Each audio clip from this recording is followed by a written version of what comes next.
When you make a nice, unique gift box, you'll actually be surprised how many people will actually prefer the box over the gift itself.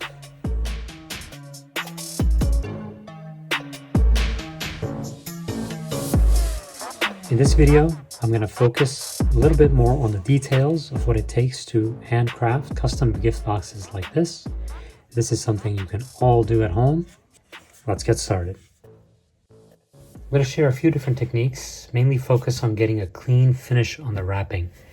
I've had a number of you ask about some details on the wrapping, so I'm going to try to focus on that. So the base of this I've already glued up. If you want to know how I did that, you can watch one of my previous videos. This part has already set up and dried, so I'm going to now... One of the things I want to show you is the corrugated cardboard gives the box, gives it some strength and structure. However, because of the corrugations, you don't get clean finishes. If you look at these corners, there are actually some gaps, and the gaps are okay because we're going to reinforce them with additional layers. If you try to wrap this in some kind of finished paper or cloth, you're not going to get the best finish. Structurally, this is not bad, but if you want to start wrapping this, if this is the only step you do and you start wrapping this with either a paper or a fabric material, you're not going to get the cleanest finish. It can be done if you want to do something simple, and if you're not too concerned about getting a really fine finish, it is okay to wrap this. But I'm going to show you the techniques that I use to continue covering it further. If I have small mistakes in my measurements and I have gaps like this, I actually allow them. I don't try to force them out, because I rather have the sides be 90 degrees at this stage so that the rest of the structure from here, getting the initial steps at 90 degrees, and it helps you get a cleaner finish. So you don't want to force these sides to be at an angle. We're going to correct and cover that with chipboard. One of the biggest reasons why I use the corrugated cardboard for the base structure is because it lets you build thick wall boxes, and this is a more readily available material for the majority of people. It certainly is for us. Basically boxes showing up all the time, and use the cleanest sections from those boxes. I did miss a few things, so there's a wrinkle in here, there's a slight curvature over here. Those I'm going to go ahead and cover up with chipboard. Chipboard you can also get out of things like cereal boxes, a lot of pantry items. The boxes are made out of chipboard in different weights, so keep an eye out for that. Try to salvage what you can from there. The back of writing pads is a thicker chipboard. Sometimes you'll find it in packing material. If you do end up purchasing chipboard, one of the advantages of using corrugated as the foundation material is you can get away with a thinner chipboard. It doesn't have to be as thick. So one of the steps I'm going to do here is, I didn't realize this till afterward, I went ahead and partially pre-cut the chipboard so I don't waste a lot of your time showing some of those cutting steps. If you are interested in those in the future, let me know and I'll try to cover them in more detail. I already cut this to width, and I'm going to drop this in here as a layer to create a smooth bottom. So we have 147 millimeters roughly. So I'll make it a little less than that.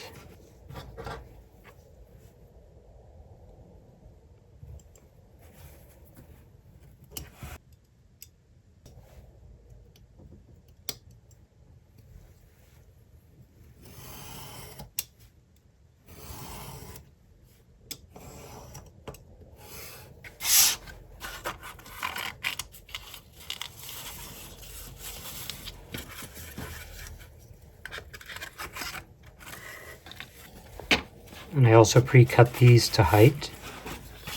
One of the things I'm doing for strength is I like to overlap pieces. So you see this base, this vertical piece is sitting on top of the base. So what I'm going to do is on the side, I'll try to bridge both these pieces with this cover piece. So this will add some structural strength and reinforce that joint.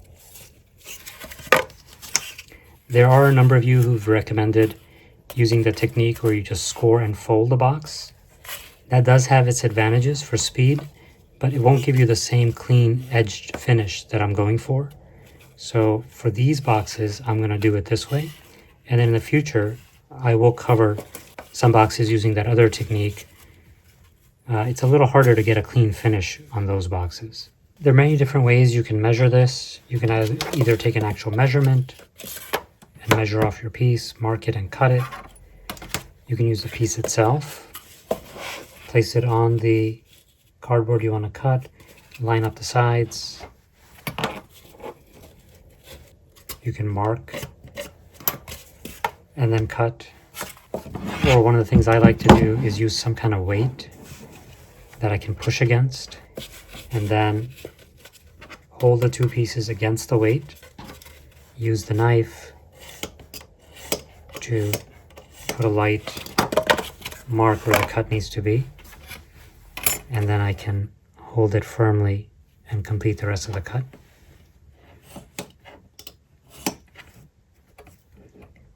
These thin pieces are a little tricky. They want to move, so you have to be a little patient and do light passes.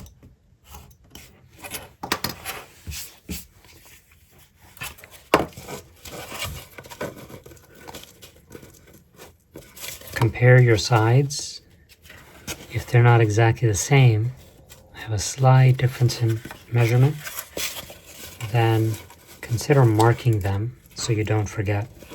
So maybe mark this, so when you're gluing, you know which side is which.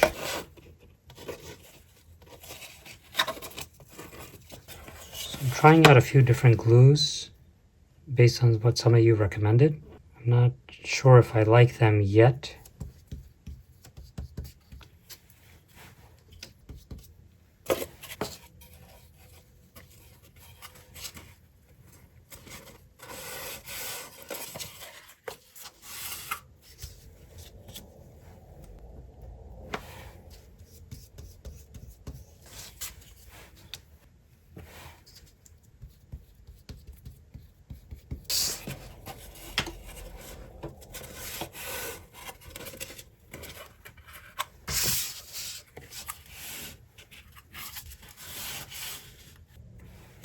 Now I can estimate the length for the shorter sides.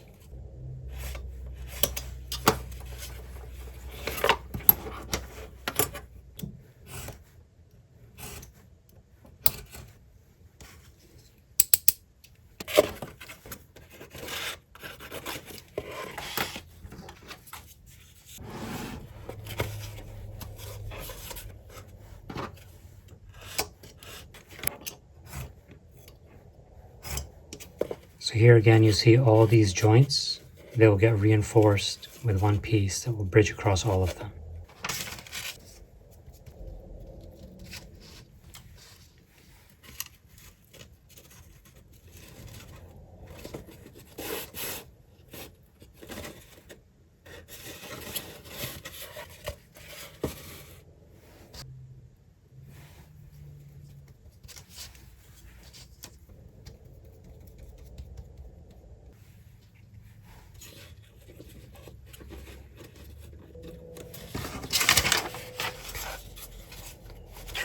So for a minute there I thought I had a problem on this side because of this gap, but then I remembered this cardboard was curved in. So these are some of the benefits. When you lay this flat, it's actually correct in height. This layer is fixing some of those issues in the original corrugated layers. I still have some small gap, but overall it's much tighter. I can put this piece on the inside.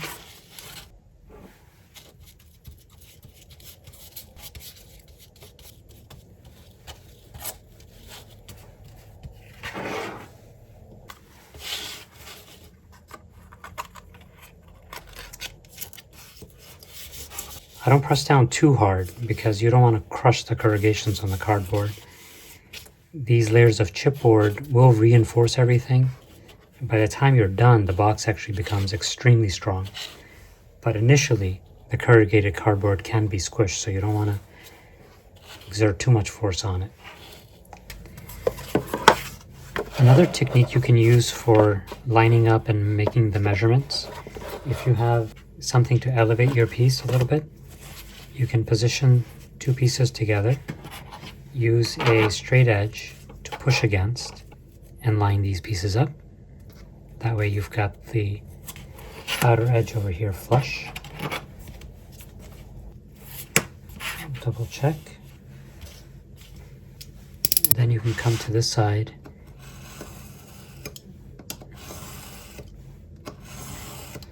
If you keep your passes light, you can actually make the cut right along that without even using a ruler. It works reasonably well when you have something large enough with enough surface area so when you're pressing, this piece doesn't slide.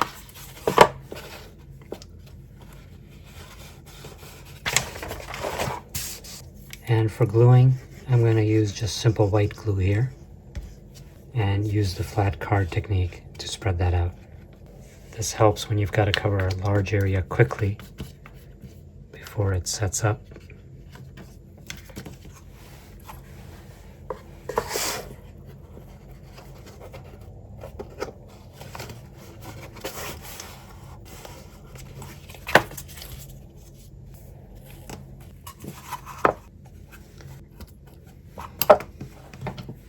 You can also measure and just use a pair of scissors. If your chipboard is thin enough, scissors will make a perfectly fine cut.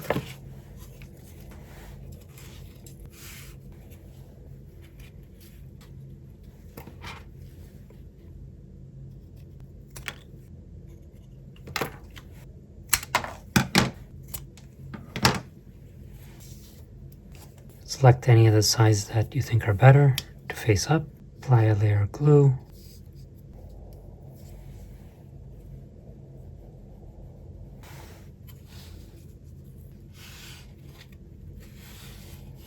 If there's any variation, try to keep it to the inside.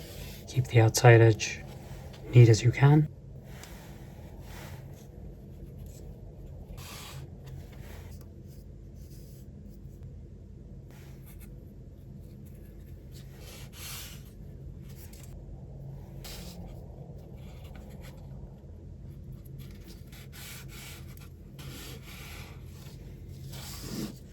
Put some books or some weights. And I'm going to move it over to the side, let that set up for a little while. And in the meantime, this is one that's already dry, and we can start the next step on this while we're waiting for this one. I'm going to use this printed design to cover the interior of this box. And the way I want to do it is I want to come up the sides and then have the exterior paper cover the edges. So my interior here is almost 4 centimeters. I'm going to keep it less than that, so approximately 35 millimeters would be good. This is a small box. The width here is about 47. I'm going to use this to help me make scores. You can use any technique you want. You can measure over 35 millimeters. There are many ways to accomplish the same thing. I happen to have this tool that helps me score, so I'm going to use that. So 35.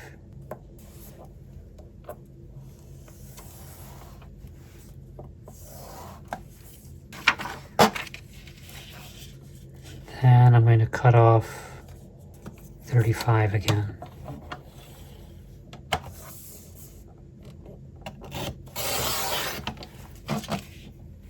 In the other direction, same thing. I'm going to take off this white edge.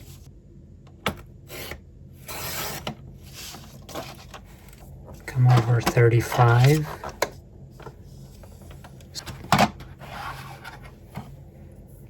And width-wise, I'm at just a little over 130.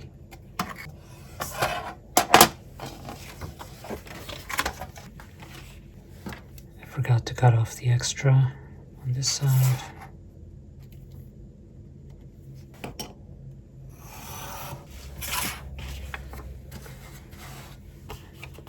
So I want to overlap in the corners. I'm going to cut one side vertically and the other a little bit of a relief angle, so when I tuck this in like this, the bottom edge doesn't catch. So vertical, a little bit of an angle, vertical,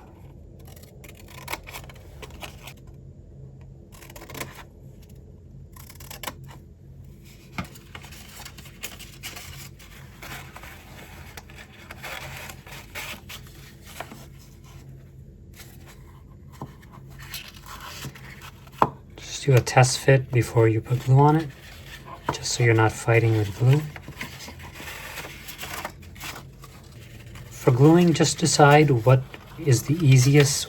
For me, I think I want to fold it like this, be able to drop it in. So I'm glue on the bottom and glue on these sides here.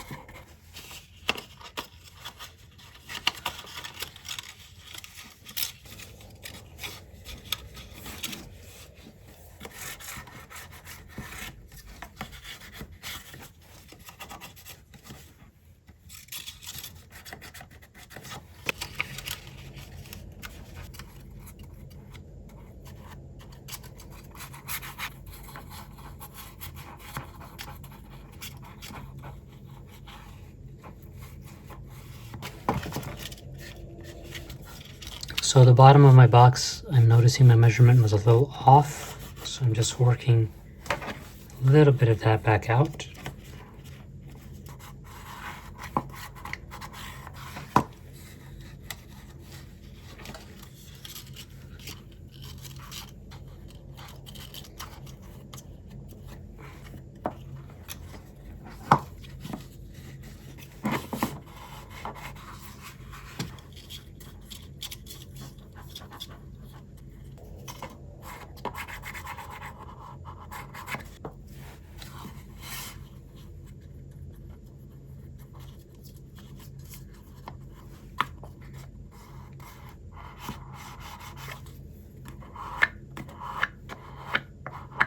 I'm not too concerned about getting that top edge perfect because it's going to get covered with the exterior wrap.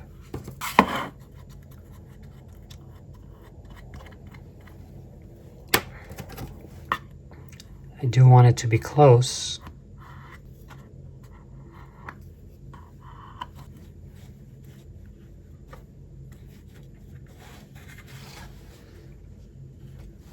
And for the exterior, I'm using this solid green that I printed out. I want to wrap this around the edge, have it come over the top edge, and hide this unfinished edge on the inside lining paper. And one way to do that is just use a scrap piece of paper, start at the bottom, come around the top, and then drop in as far as you want to go. Drop in and then kind of just fold it. Now this piece is the length that you want. So in my case, this ends up being about 57, 58 millimeters. I'm going to round that up to 60. And the reason for that is I have a number of these corner cutting jigs. They come in different heights. I'm going to use the one that's 60 millimeters in height.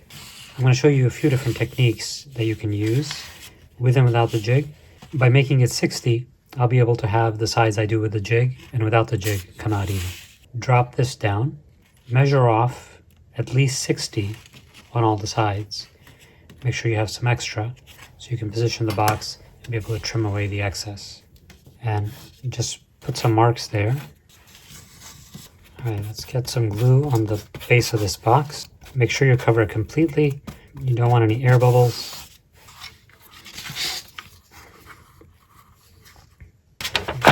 Flip it over. Make sure there are no air bubbles in here. Okay. Now, if you're using the manual method, you're going to even out the sides. Come along the base of the box, measure off the exact height. You want it to be exactly 60 millimeters on all sides. So mark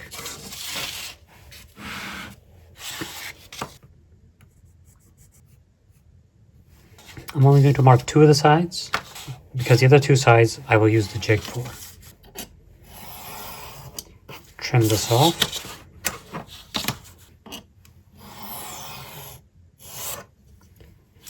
Next thing you want to do is decide which sides of the box you consider to be the front and which ones you consider to be the sides. When you make the flaps and tuck the extra paper in the sides, that side doesn't look as clean as the side that has no interruptions. So in my case, I'm going to consider the long side the front, and the short sides, I will consider those less important as the sides. So I want the flaps to be on this, so they tuck in and end up on the less seen sides. The way we're going to do that is on the good side, position a straight edge, a ruler, whatever you have, along the side of the box. Come in along this bottom corner, right at the corner. Don't go past the corner because you don't want the box to be exposed underneath. And you're just going to make a cut along this straight edge. Basically, this piece is going to fold up and we're going to create a flap that tucks in this way. You can make the flap any size. It doesn't have to be any particular size. If your ruler is not too wide like this, just use that as the width of your flap. That way you don't have to figure out the size of every single one. So I'm going to position that ruler along this edge and cut off this piece. And then I'm going to come back into this corner and just trim away part of this at an angle, just to make this flap have a little relief when it folds in and doesn't end up catching on that edge at the bottom. Come around to the other side, repeat the same thing, ruler along the bottom edge lengthwise, and this time we're going to cut away this way. My knife slipped a little, should have been right on the ruler, but that's one of the benefits of having this flap, it'll hide that edge. Right now, if I fold this, a little bit of this cardboard might show. Then position along this side and cut off this piece. Come back into the corner, trim away part of that. Now this next step, go ahead and make this fold, lay the box down on its side, and now we want to create this edge, this wraparound detail. This is the part that some of you had asked about. How do you get this? How do you get these edges covered? The main thing we're trying to achieve is determine the last piece that goes over has a nice clean mitered 45-degree detail. Underneath it, we're just trying to cover up this cardboard so it doesn't show. So this is going to be glued on first. This is going to be glued on last on top. So for the first piece, we just want to make sure it covers these edges. I'm going to show you a couple different ways of doing it. The simplest way doesn't require any tools, not even the ruler. You're just going to eyeball this. Come in, position your knife at this corner, and you're going to follow the edge of the box and just go straight in that direction. So starting here, just make your first cut away from the box.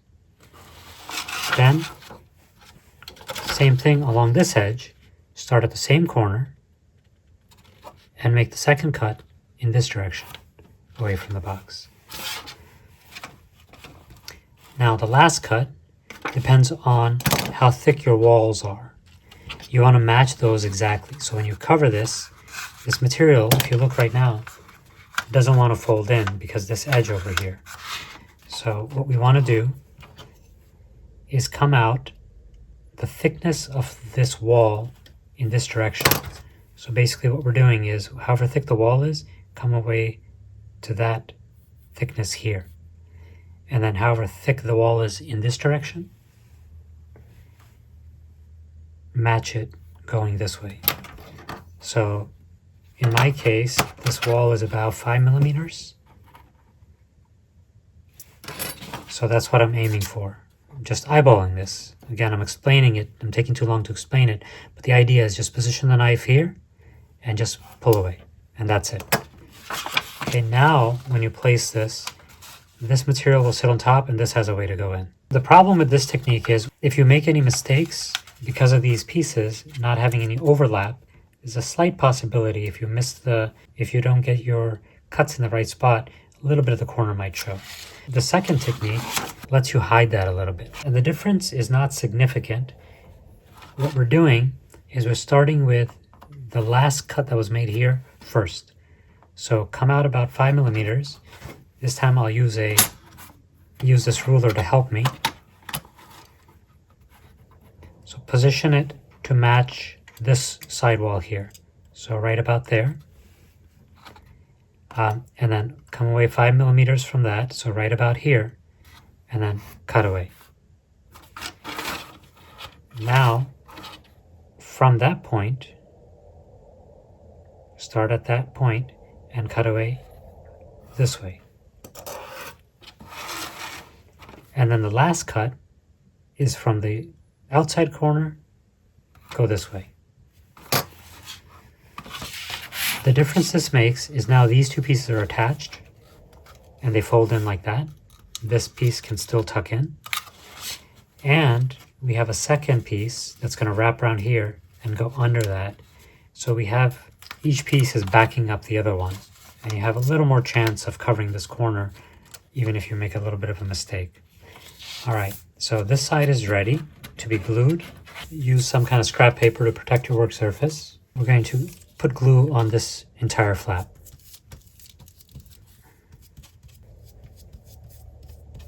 Especially along this inside edge, make sure you cover that with glue. Go ahead and fold this. The flaps go first, so make sure you glue them in the right order. Comes in and gets folded across the top. Same thing on this side. Make sure you get this flap. And then the main piece.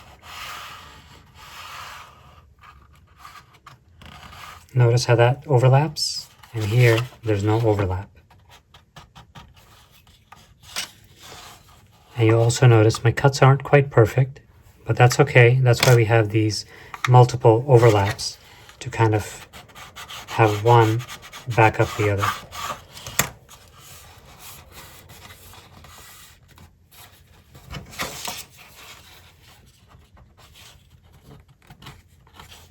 All right, now we're going to repeat the same technique, but I'm going to use this cutting jig. This side we already cut to 60 millimeters.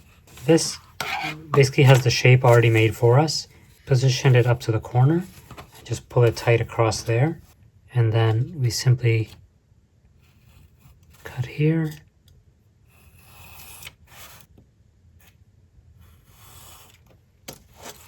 And then these ears determine the height. This side we already did. This side we're going to do now. You do have to come in and finish this corner. Clean that cut up to separate that corner. You want to flip it over because we want the flap on this to match. Hold it into the corner again. And then starting on the inside corner, just cut. Cut.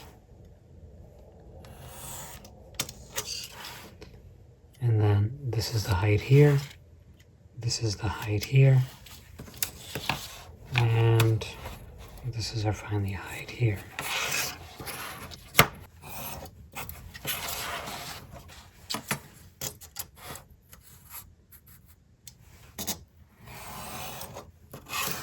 All right, now we have the flaps the same length. Remember to trim that corner. We're going to repeat the same process.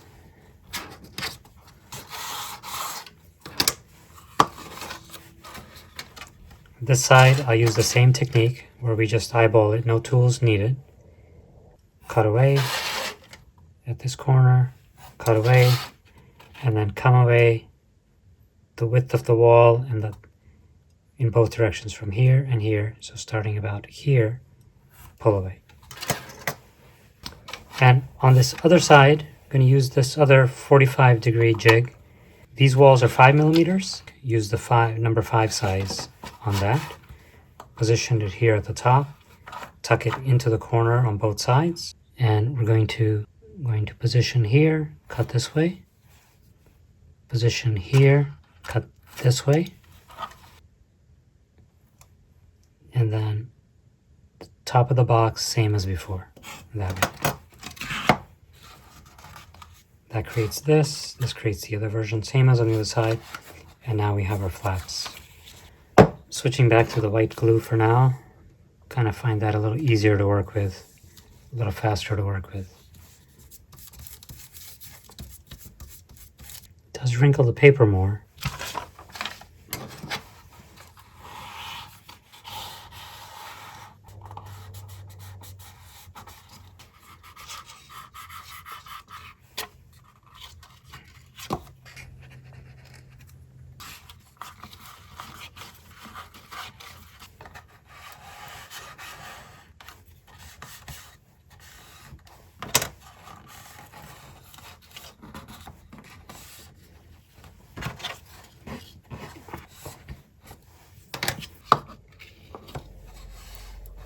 Okay, lastly, to finish these sides, we want this to cover the top, tuck into the middle, but on our last piece, we want to miter these corners at 45 degrees, just to make it look nicer. Technique number 1, fold this corner, stand it up. Same thing, the simplest way is just to eyeball it, match the width of this wall and the width of that wall, step away here, and just make a cut. And starting at that, connect that to this corner at 45 degrees. Same thing on this side. If you find it hard to do it freehand, maybe use a ruler. And then again, come in here, miter that at 45 degrees. Double check that this drops in. If it doesn't, just trim away a little bit at a time.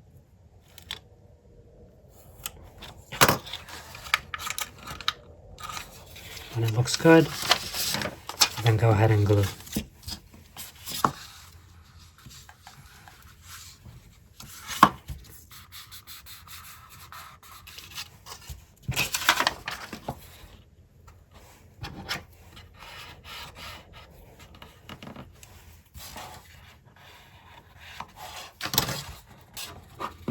A little excess edge here. Any wrinkles, any air bubbles, try to work them out while the glue is still wet. Do be careful as the paper is soft when it's damp. Careful not to tear it. Okay, side number 2. Again, score this. And we'll use the same tool here, matching the thickness of the box. Position on the inside corner here, cut this way, position here, cut that way.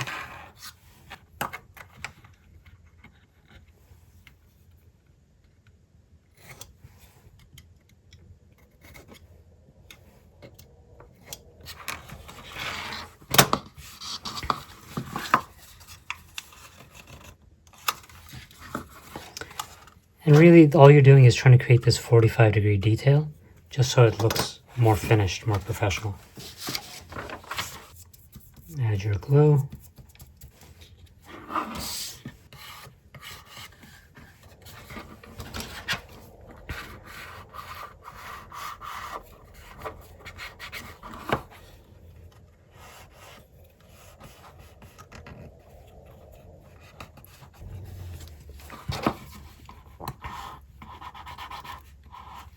If any edges are exposed, just make sure you have glue on them and just tidy those up. Okay, if you have any slight unevenness on the inside edges, You can try to clean that up later after the glue dries, after the glue sets. You can try to make some minor touch-ups if you want. This completes our first box. And now we can return to this one, which has had enough time to set. So the great thing about this technique is you get a nice, rigid, very solid box by the time you're done. I do have some unevenness on my edges here. You can clean those up either using a knife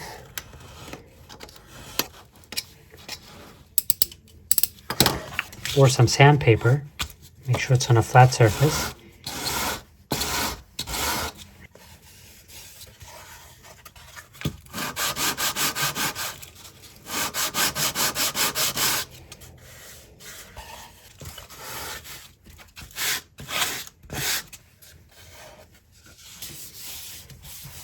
This time I'm going to wrap the outside first and then finish with the inside. Because this box has a shallow wall, shallow height, I don't want to bring this inside walls up. I want to instead bring the outside paper all the way down to the floor and then finish the inside at the end. Same technique can be used to estimate how much material we need to go all the way around. So go around the top, make sure you go to the bottom, and then come in a little bit. And this measures around 56, 57 again. So this time I'm going to round down a little bit and go with 55, because again, I have one of these corner jigs that are 55. So I'm going to make the remaining size 55 as well. Position this on my sheet, making sure I have at least 55 and a bit extra for trimming. So right about here, and then I can go ahead and glue this down.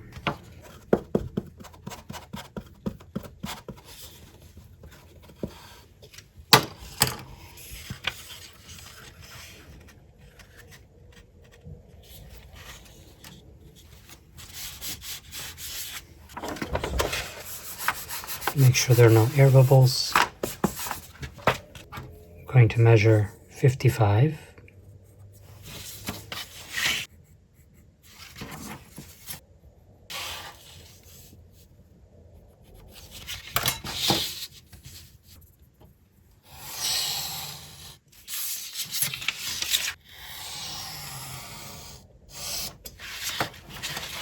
Okay, same thing. We decide which sides are going to be the fronts, which are going to be the sides, because you want the flaps to be on those sides. And the reason is, even at the end, you can make out a little bit of those flaps. So the front face is cleaner than the sides. So I'm going to call these the sides. This will be the front. Position your ruler. Repeat the same techniques again, starting at the corner. Position here, cut. Again, the corner, cut. Other side, cut. Here. Be careful, sometimes it wants to rip. Cut. And then here. There's our first flap. I'm going to fold it. This is a bone folder I 3D printed. Came out alright. I'll share it in an upcoming video, and you can download it and try it if you want. Could use some improvements, but not too bad. Technique 1, no tools, fast approach. Start at the corner, make a cut. Start at this corner. And then the thickness of the wall is pulled away here. Make a cut. On this side, we'll use a slightly modified technique. Then from here, go this way, and then finish up with that last cut. Grab paper for glue.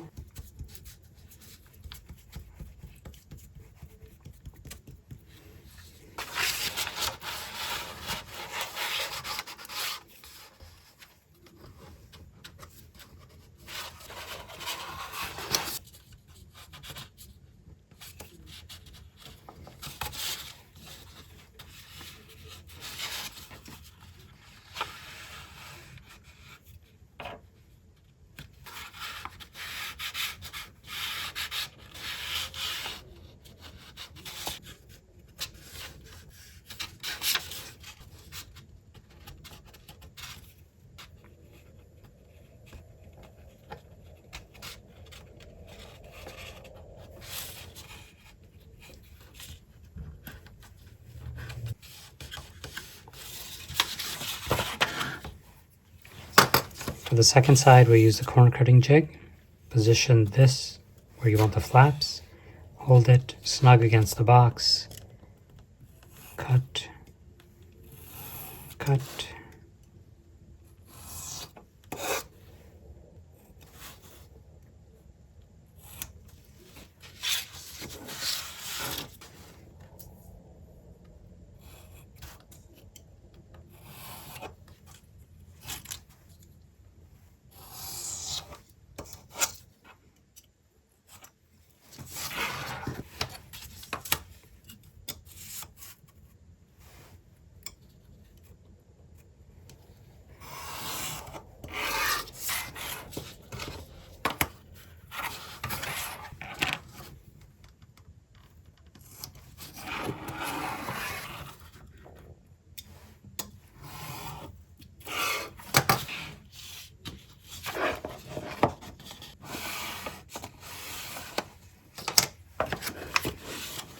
And once again, start at this corner.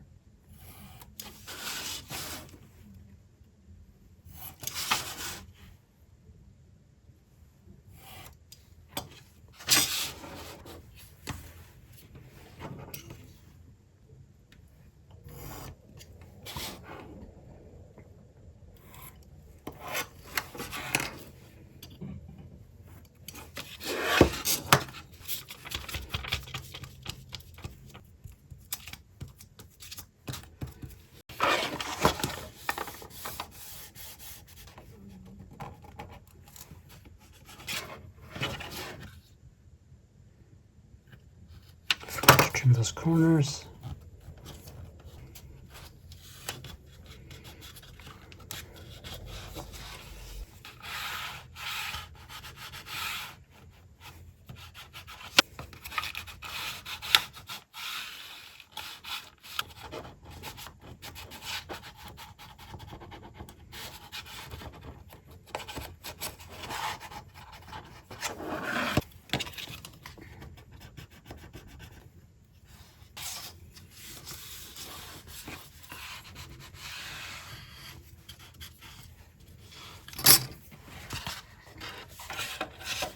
Okay, so here's the comparison.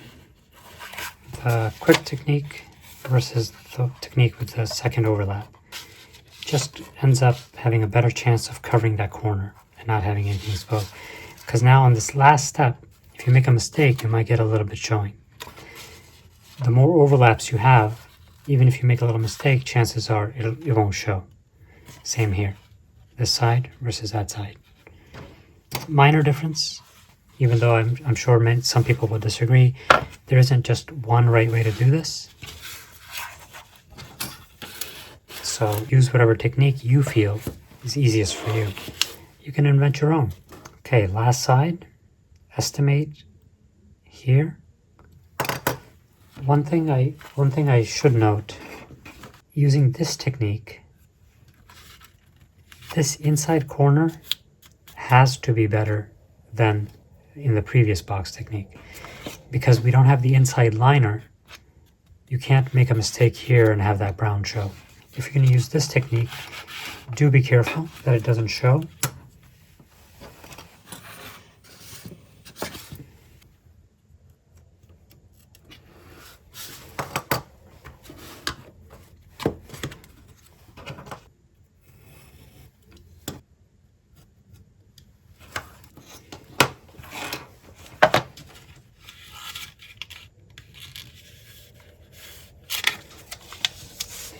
One of the reasons I'm switching back to the white glue on these last few flaps is because I've noticed the paste glue that I tried, notice it doesn't bond as strong as the white glue does.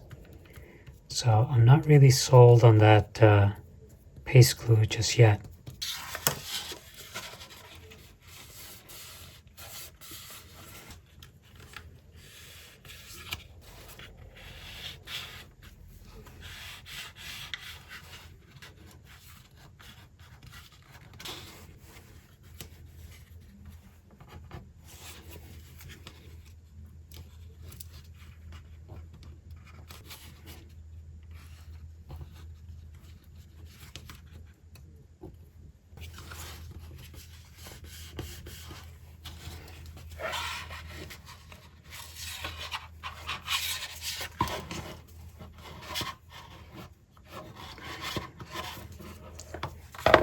And the last side.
Okay, double check. There aren't any air bubbles.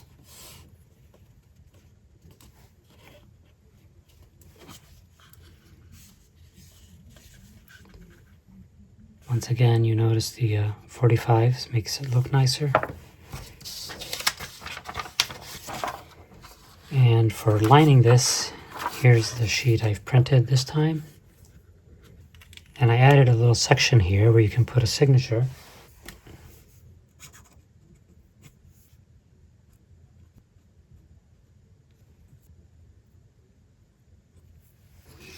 Just a little detail. Once again, if you're going to go through the trouble to custom make something like this, have it be something special that somebody will actually appreciate and not have it go in the garbage. To fit this inside the box,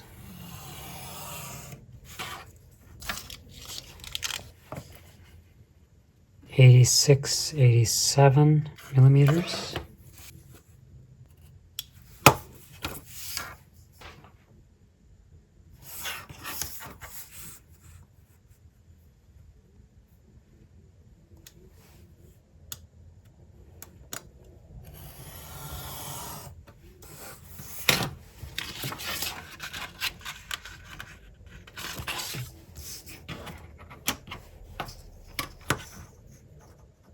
Trying to make those sides about even.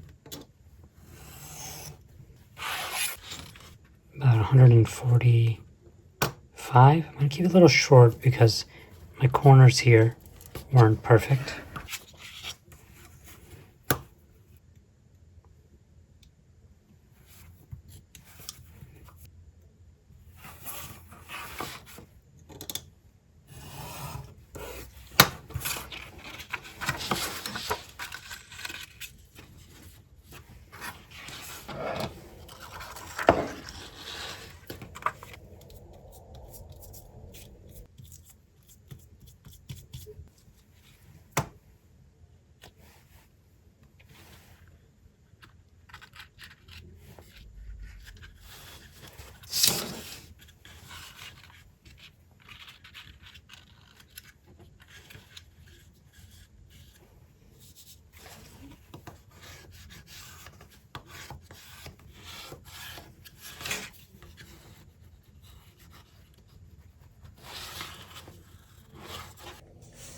And there you go.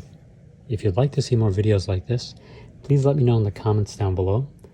I'm thinking of creating potentially a series of videos, maybe a 10-part series going from basic to more advanced designs. These are ideas that are simple enough that pretty much anyone of any age can do at home. If this is something you'd be interested in, be sure to subscribe and leave a comment down below.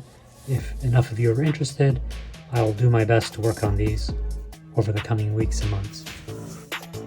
Thank you so much. See you next time. God bless.